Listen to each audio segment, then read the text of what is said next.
Welcome to the Who, What, Why podcast. I'm your host, Jeff Schechtman. Willie Sutton said that he robbed banks because that's where the money is. Deep Throat told Woodward and Bernstein to follow the money. And in Silicon Valley, while we talk about technology and the future, tech bros and charismatic founders, it's the money in the hands of VCs that really shape the future. For the country, it's no different. The power to shape the future lies not fully in the White House or the halls of Congress or even the Supreme Court, but at the end of Constitution Avenue in Washington, in the offices and boardrooms of the Federal Reserve. Too often talk about the Fed and its power reverts to misconceptions about the institution and naivete about how money works in America. But for America and for democracy to survive, we truly best follow the money. To help us understand this, I'm joined today by our guest, Lev Menand. Lev Menand is an associate professor of law at Columbia Law School. He served as a senior advisor to the Deputy Secretary of the Treasury from 2015 to 2016, and as a senior advisor to the Assistant Secretary for Financial Institutions from 2014 to 2015. He has worked as an economist for the Federal Reserve Bank of New York and for the bank's supervision group. It is my pleasure to welcome Lev Menand here to the Who, What, Why podcast to talk about the Fed Unbound, central banking in a time of crisis. Lev, thanks so much for joining us. Jeff, thank you so much for having me and for that wonderful introduction. Talk first about a little history of the Fed and what it was originally established to do, what the role of central banks were supposed to be. Yeah, so the Federal Reserve was established in 1913. And its statutory framework has been updated two major times, one in the wake of the Great Depression in 1935, and again in 1977 during a period of stagflation and economic turmoil in the United States. And basically throughout, it's been given one mission, which is to administer the banking system in this country, a system of government chartered but investor-owned banking institutions that are where the money is, as you said, that actually create the money. Because in the United States, we live in an economy, and most countries, where there are two types of money. Money that is provided directly by the government, and today that's physical cash, which the Fed provides, and coins, which the Mint provides, which is part of the Treasury Department. And then there are deposits, which banks provide. And cash is a very, very small part of what drives the economy. It's a small part of what we would call the money supply. Bank deposits are the big part. It's where all the action is. Think direct deposits. That's how you get paid your salary. It's deposits that you use to pay your credit card bill, to pay your mortgage. Banks use deposits. Banks issue deposits and businesses use them for almost all the transactions that they engage in. Fed's job is to administer that system of banks, which are investor-owned, and to ensure that banks are creating the right amount of deposits to keep the economy, for all the resources in the economy, fully employed, to avoid overheating the economy and to avoid deep, painful recessions caused by a shortage of money in the economy. And that's still the Fed's mission today. We've not fundamentally departed as a statutory matter, as an institutional matter from that original design in 1913. And when we look at the statutory responsibilities of the Fed, is it any different than other central banks around the world? If we look at the European Central Bank and other central banks, is the role of the Fed any different? Well, I think there are some key differences. And so the practice of central banking in the United States and in other countries has converged over the past 40 years. And the frameworks for central banking have also converged. But in 1913, importantly, the Fed was really the first of its kind.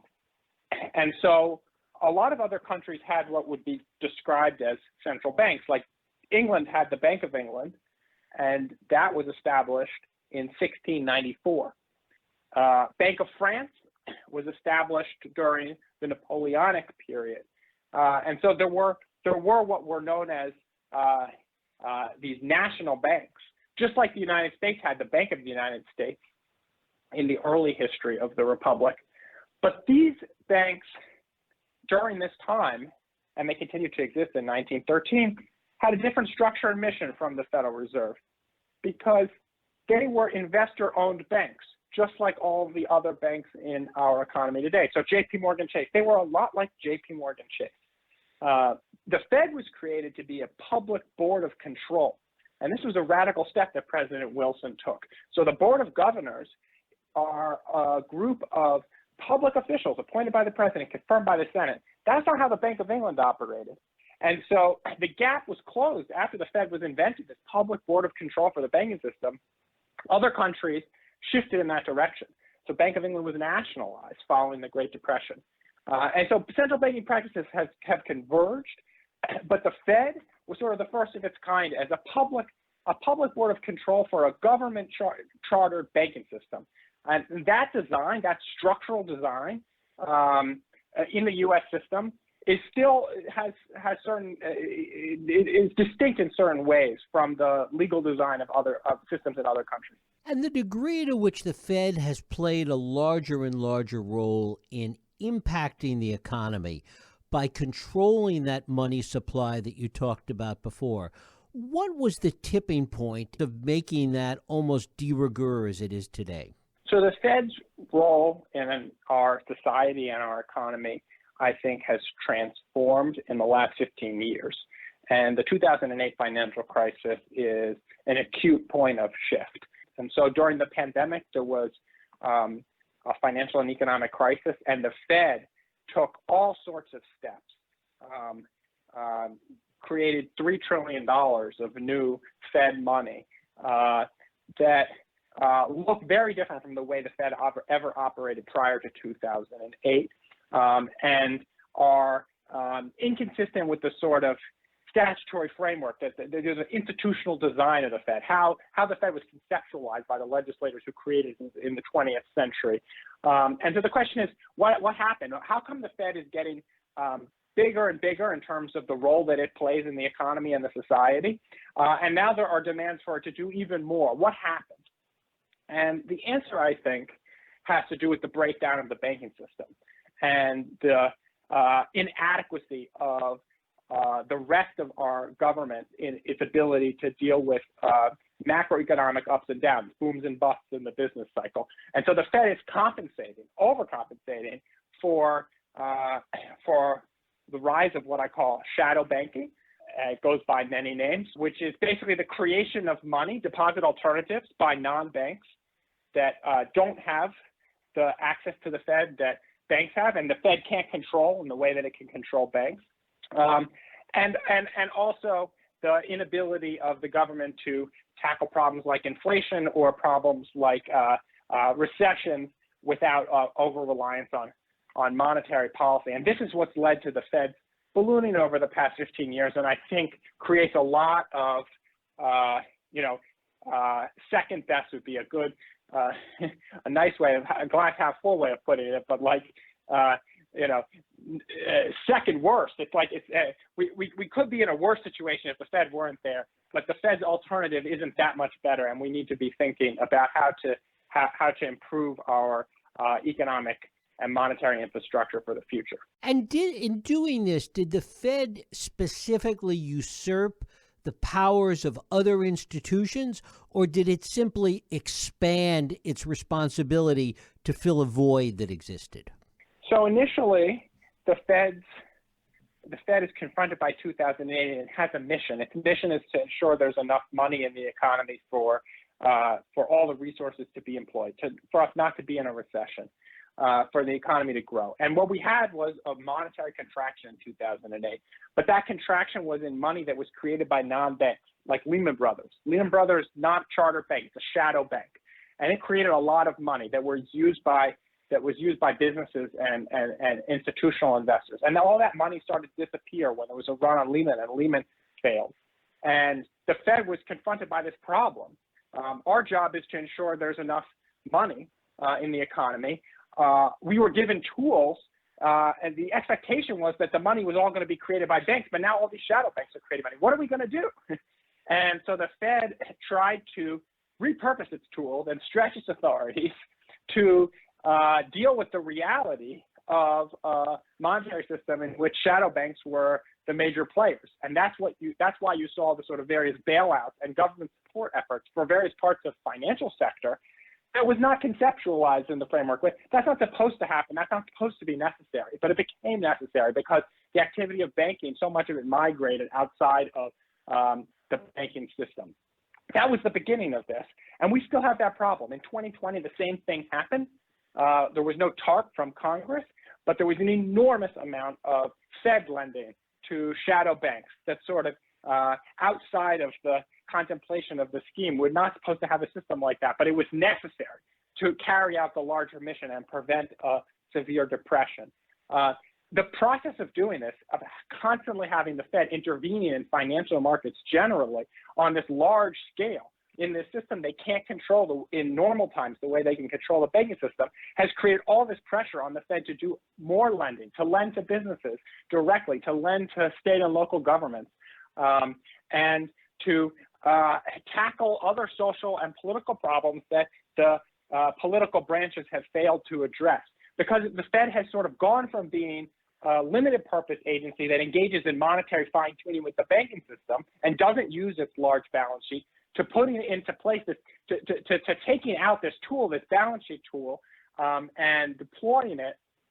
And this has led to sort of a fundamental shift in the Fed's role in our economy that I think is a troubling one that we should be concerned about, even though the Fed's actions have been to preserve and avoid worse outcomes in the moment. Worse outcomes in the moment, but that doesn't mean worse outcomes down the road. There are plenty of people, for example, that would argue that in 2020, the actions that the Fed took, the amount of money that it pumped into the system, was antithetical to the problem that the economy was stalled, people weren't working, goods weren't being produced, services weren't being provided. The argument was made by many that we needed less money in the system, not more money. So there's still a question mark on what the long-term outcome of all of that would be.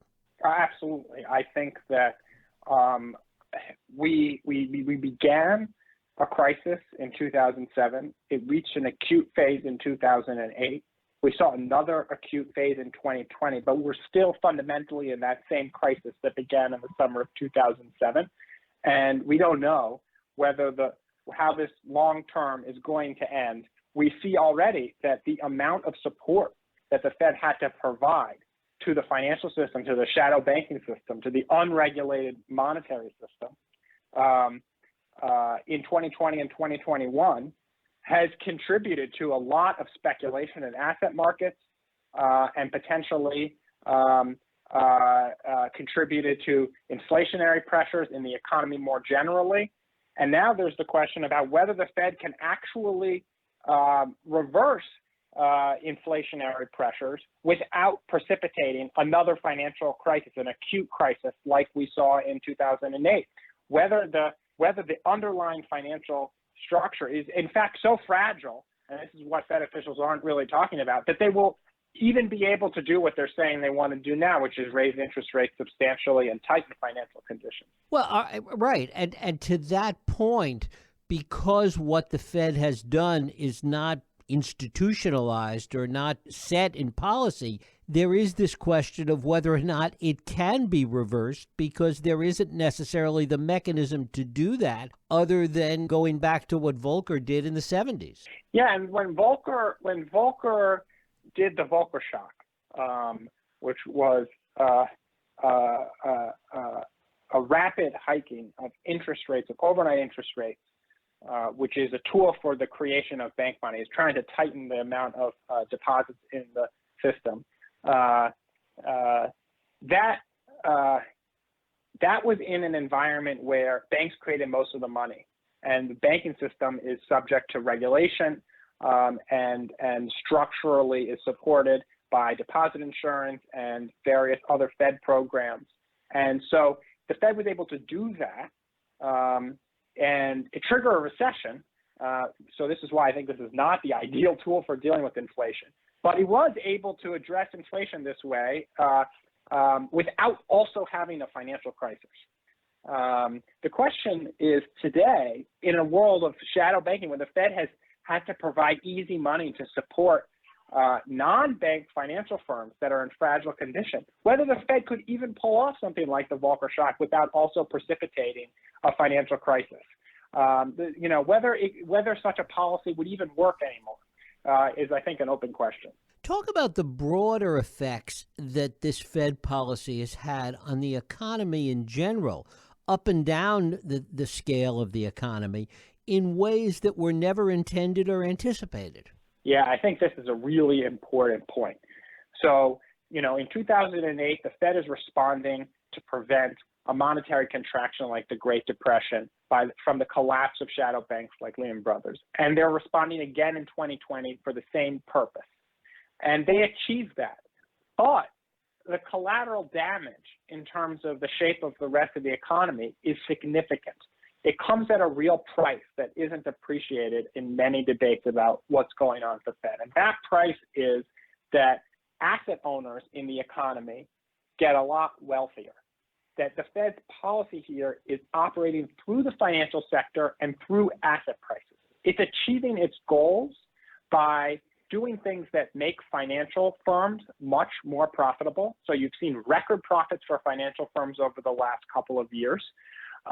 Even over the last decade, there have been huge profits in the financial industry, notwithstanding attempts to increase regulation. And you've had huge run-up in asset prices, which is an obvious side effect of what the Fed is doing to stabilize the shadow banking system, but is really problematic for ordinary Americans. If you're trying to buy a home for the first time, real estate prices in city centers across the country are at record highs and have been rising rapidly at rates that resemble the housing bubble in the 2005 period. And this is a byproduct of a central bank policy that is trying to juice asset prices. Now, the purpose of it isn't to juice asset prices so that people can't afford homes. So that's a side effect, byproduct of it that's really problematic. It also means that stock prices and bond prices and various other financial assets have been at record high levels over the past couple of years, even though the economy has been in a weak place. And so a remarkable thing is that the markets have far outstripped the economy for many years because of Fed policy, which is disruptive to people who don't own financial assets. And it is also disruptive to investment and business activity. And the Fed has not figured out how to sort of get out of this box. And it's time for Congress and for public policymakers more generally to rethink the whole framework that we've been operating in for the past 15 years. Isn't the fundamental problem that the Fed has responded to changes in the economy, changes in financial markets, changes in technology, has tried to deal with all of these shifts that have taken place, but has done it on the fly without any statutory authority to do so? Yes, the Fed has responded to changes in underlying conditions without any assistance from Congress to reframe either its own statute to update it for the current environment, or to address the underlying problems themselves, because fundamentally the Fed is trying to address problems that it just does not have the tools to properly resolve. And this is why we just need to have Congress step in and do a rethink of the structure of the banking and financial system and the way this country manages the business cycle, so that we're not looking to the Fed to control the booms and prevent them from becoming inflationary, and just looking to the Fed solely to do that, or looking to the Fed primarily or solely to get us out of a recessionary dynamic, because it doesn't have the tools for that. And it also doesn't have the tools to manage the shadow banking system. And so Congress has to do something about that, or else it's risking a hard landing and further financial crises and a return to the sort of economy this country had in the 19th century before the Fed was created. In so many respects, it has become so pervasive. I think a good example of where the Fed has stepped out into uncharted territory we saw recently with the nomination of Sarah Bloom Raskin to the Fed board, the failed nomination because of the entire debate with respect to the Fed's role regarding climate change. Yeah, so I see this dynamic as being also a sort of side effect of the Fed's transformation over the past 15 years. And so this is the nomination of Sarah Bloom Raskin, a former Fed governor and highly qualified government official who was nominated to this position on the Fed board.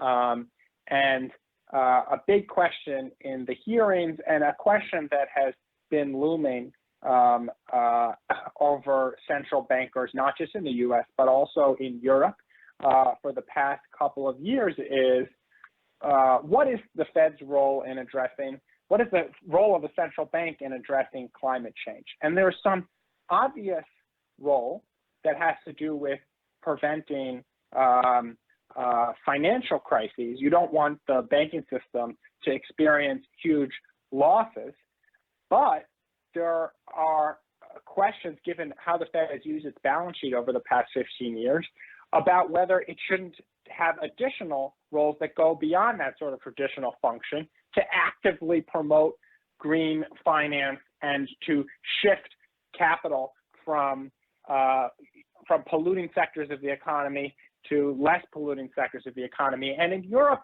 you actually have central banks pursuing that in various ways.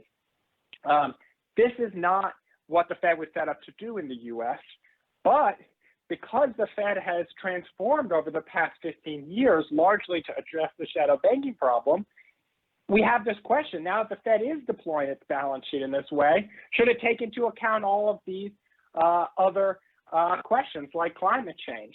And so I see the whole climate change debate as a sort of signal that there needs to be a congressional rethink of this whole monetary financial framework, because it is going to lead to all these sorts of questions for which the current statutory framework doesn't provide the answers.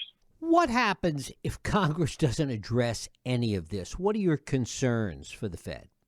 My concern is that we have a worse crisis than 2008, and I think that we could have that crisis in the next 12 months, unfortunately. There are many ways in which the system is safer than in 2008 because of reforms made in Dodd-Frank Act in 2010. But there are other ways in which the system is more unstable, and there's a lot of opacity. And we already started to see some run-like dynamics on the fringes of the system in the stablecoin cryptocurrency space, which is sort of a new teched-up version of shadow banking that's developed in the past decade.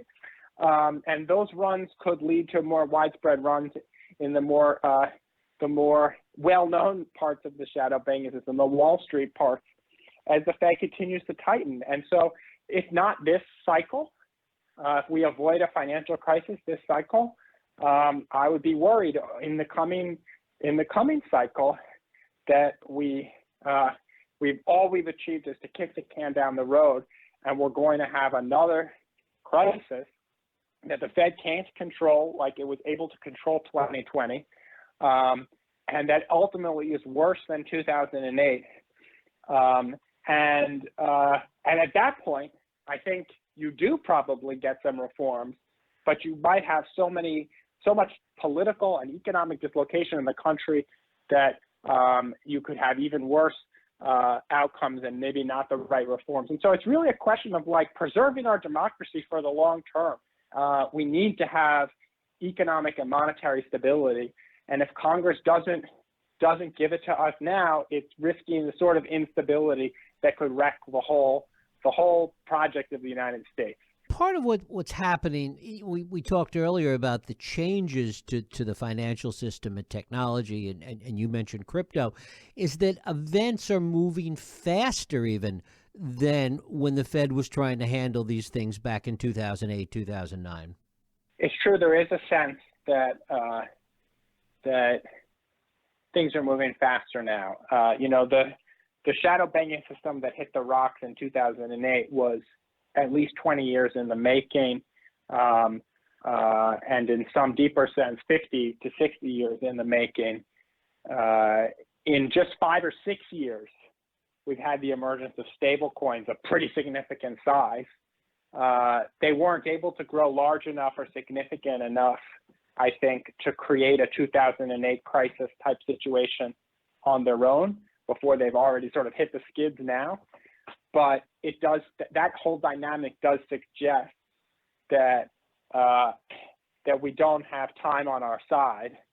And if we want to avoid a 2008 crisis, we need to start thinking and working to make reforms now, and that it's not going to be, we don't have 20 years to figure this out.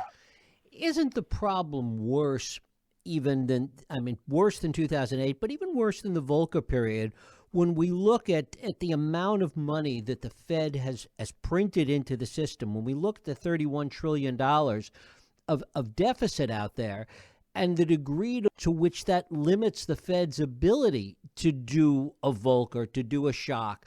I mean, it's hard to imagine 14, 15% interest rates with $31 trillion in debt, and what that costs the government, and where that leaves us in terms of the potential for default.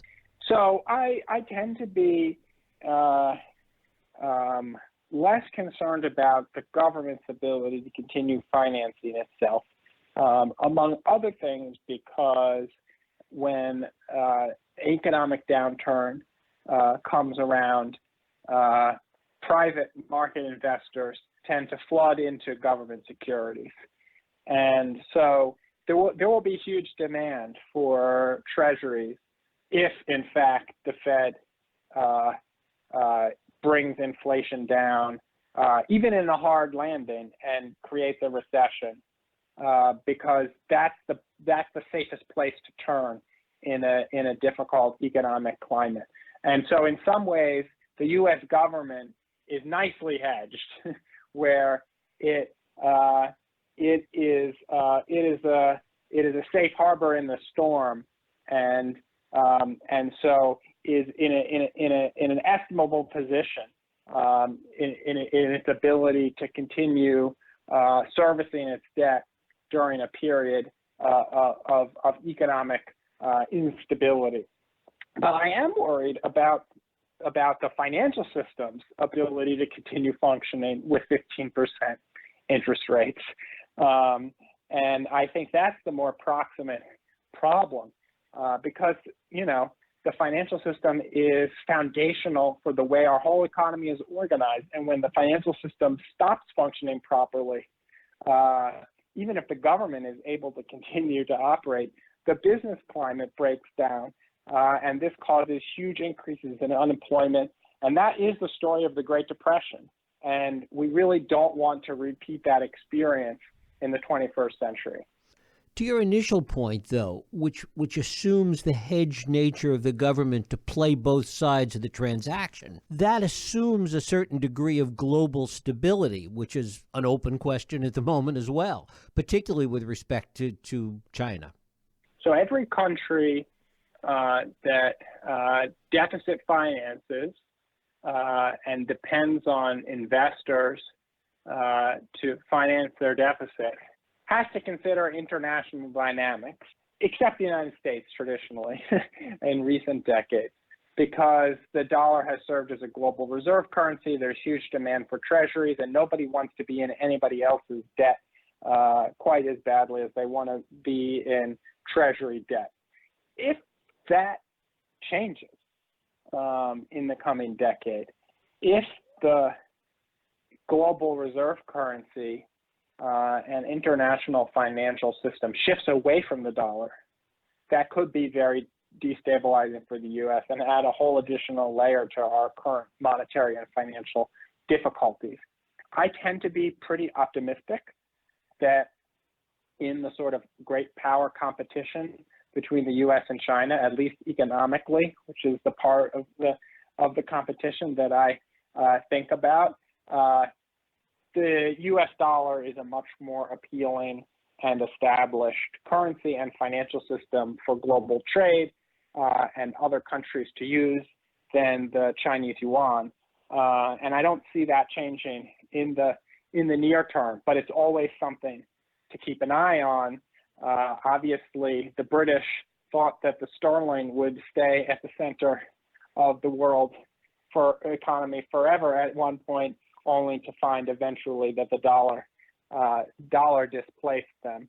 But I don't think something like that, like the switch from sterling to dollar, is right up at the horizon for the U.S. right at the moment. And talk about the leadership at the Fed, Jerome Powell, most of the current governors, and what you see in that leadership that gives you either cause for concern or optimism at this point. So I think that the Fed's leaders have done an excellent job avoiding a second 2008, which we came much, much closer to than people commonly imagine. So there was a whole pandemic and economic crisis in 2020, which drew a lot of attention and a lot of focus, rightfully so.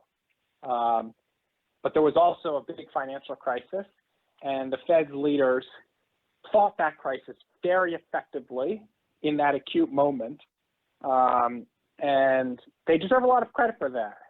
Where I would be more critical of them is on sounding the alarm about the sustainability of the whole set of arrangements that caused them to have to do all of that crisis fighting. And so while the leadership has proven adept at getting out of sort of acute crises, it's left us as a frog in boiling water. It hasn't gotten us out of the crisis dynamic, and as a result, the underlying problems have worsened. And now we're starting to see that as 15 years of stretching by the Fed has put its policymakers in a very difficult position today. And I think that this sort of situation that we're now in could have been avoided if policymakers had raised the alarm earlier about the need to make fundamental reforms to the system. I mean, and part of it is that as you've talked about, that in some ways this feels like nothing but a continuation of where we started in 2008, that we've been living in this zero interest rate world, this quantitative easing world for 15 years. That's right. We are basically in the period that began in 2007 summer. That really hit an acute period in 2008. We've never gotten back to normal, as it were, and so we've muddled along. And the fact that we've been able to muddle along and that we didn't have a depression like in 1933, that is to the Fed's credit. The fact that we're muddling along and we weren't able to return to a period of broad-based economic prosperity like in the 1950s and 60s, that's to the Fed's discredit and to the discredit of many policymakers who have been unable to correct the fundamental structural problems that brought 2008 about and that have left our economy in a stagnant place for 15 years. And of course, the pandemic hasn't helped. Global stability, as we talked about, is one of the fragile things out there, and potential bubbles down the road. I mean, people are talking about the danger of a credit bubble as we see amount of credit used rising everywhere right now. That's right. The pandemic hasn't helped, and neither has the war in Ukraine. But these sorts of exogenous shocks to economies happen from time to time. The test for your economic structure and your monetary system is how well they can weather those shocks. And our system is particularly fragile and has been since 2008. And it means that our ability to weather this shock isn't what it should be. And it should be a cause of concern to everybody that the coming year could be extremely turbulent, much more turbulent than it ought to be. Lev Menand. His most recent book is The Fed Unbound, Central Banking in a Time of Crisis. Lev, I thank you so much for spending time with us here on the Who, What, Why podcast. Thank you for having me. It was a pleasure. Thank you. And thank you for listening and joining us here on the Who, What, Why podcast. I hope you join us next week for another radio Who, What, Why podcast. I'm Jeff Sheckman. If you like this podcast, please feel free to share and help others find it by rating and reviewing it on iTunes. You can also support this podcast and all the work we do by going to whowhatwhy.org/donate.